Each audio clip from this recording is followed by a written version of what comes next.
məntiqi və real təfəkkürün inkişafıdır. Mövzumuz isə 3 rəqəmidir. 3 rəqəmin üzərində sadə riyazi əməliyyatlar və 3 rəqəmin üzərində saymaq.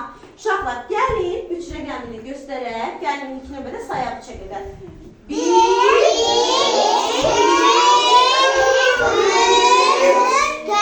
3. 3-də dayandı. Hamı əlində 3-ü göstərsin. Aferin, aferin. Uşaqlar, gördüyünüz kimi burada 3 qələm var. 3 qələmimiz var.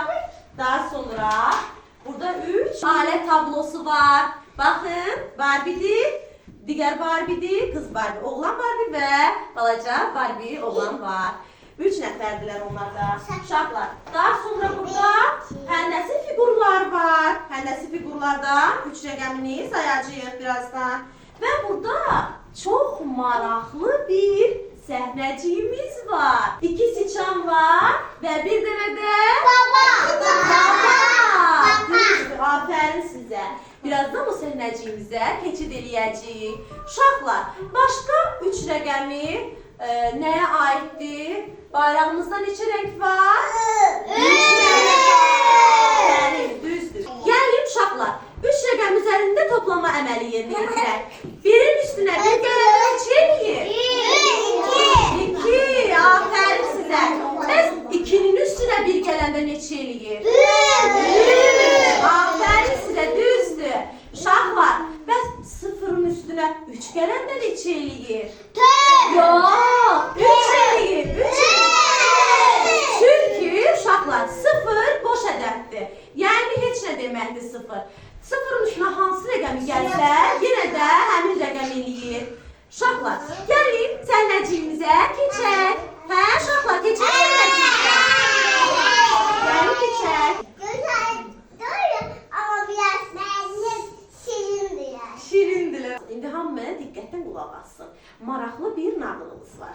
Kiçicik bir səhnəciyimiz. Gördüyünüz kimi 2 dənə siçan var. 2 siçan yol ilə gedirlər. Və birdən qabaqlarına bir pendir çıxır. Bir pendir dilimi çıxır uşaqlar qabaqlarına. Baxın pendirimizə. Uşaqlar, siçanlar pendir üstündə dalaşırlar. O biri o birinə deyir. Pendiri birinci mən gördüm. O birisi deyir. Yox, yox, birinci mən görmüşəm.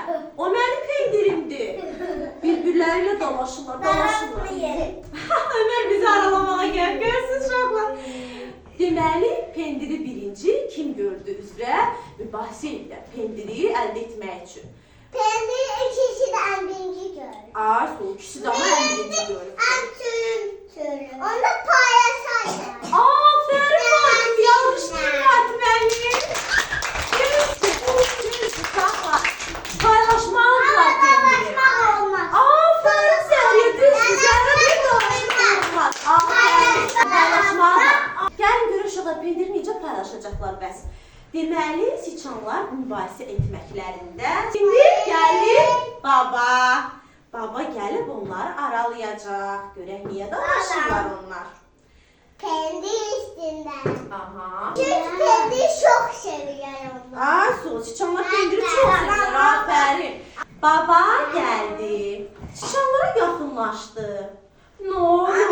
Niyə dalaşırsınız? Dedi. Siçanlar isə biz pendir üstə dalaşırıq. Bizim pendirimiz bir dənədir. Ancaq biz 2 nəfərik. Onu necə bölə bilərik? Burada nə var ki? Niyə dalaşırsınız? Gəlin indi sizinlə pendiri bölüşək. Pendiri bölər. Bir hissəsi sizin, bir hissəsi də sənin. Yaxşı uşaqlar, dalaşmayın. Siçanlar razılaşdılar.